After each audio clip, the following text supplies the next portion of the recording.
আসসালামু আলাইকুম everyone, welcome to my daily blog.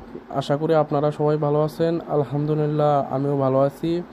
আমি আজকে যাচ্ছি গাইবান্ধা যাচ্ছি আমি ঘুরতে সাইকেল নিয়ে। কিন্তু আমি রাস্তার যে অবস্থা দেখছি আলহামদুলিল্লাহ খুব সুন্দর। আর আপনাদেরকে এই ভিউটা এনজয় করার জন্য আমি বলতেছি, তাই জন্য আমি ভিডিওটি করতেছি। আপনাদের যদি সবাই ভালো লাগে তাহলে সবাই চ্যানেলটিকে সাবস্ক্রাইব করবেন। চলেন এখন শুধু ভিউটি নিন, আমি আর কোনো কথা বলবো না।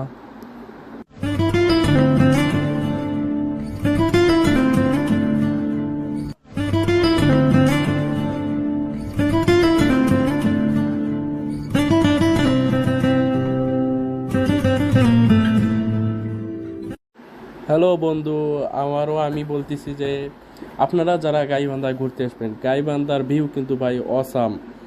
আরে ভাই, আপনারা যদি ঘুরতে আসেন দেখেই মন ভরে যাবে।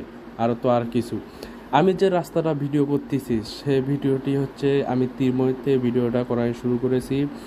আর আমি গিয়েছিলাম আমার নানার বাড়ি থেকে আসতেছিলাম, তাই জন্য ভিউটা ভালো লাগলো, তাই আমি এই ভিডিওটা করতেছি। আপনাদের সবার যদি ভালো লাগে অবশ্যই, তো আগেই বলে দিয়েছি, চ্যানেলটিকে সাবস্ক্রাইব করে রাখবেন। আর আপনাদেরকে আমি একটা কথা বলে রাখি, গাইবান্ধায় পার্ক রয়েছে, এমনকি রয়েছে স্কেচ পার্ক। আরে ভাই, স্কেচ পার্কের যে অসাম ভিউ, আপনাদেরকে আমি ভিডিওটা স্কেচ পার্কের দেখাবো ইনশাল্লাহ। আমরা তো ভাই ভিডিও করি আপনাদেরকে এনজয় দেওয়ার জন্য, আপনারাও যেন এই রকম জায়গাতে ঘুরতে আসতে পারেন, তাই জন্য। যাই হোক, আর বেশি কথা বাড়াবো না। আর একটা কথা তো বলতেই ভুলে গেছিলাম, গাইবান্ধার কিন্তু রসমালাই একবারে অসাম।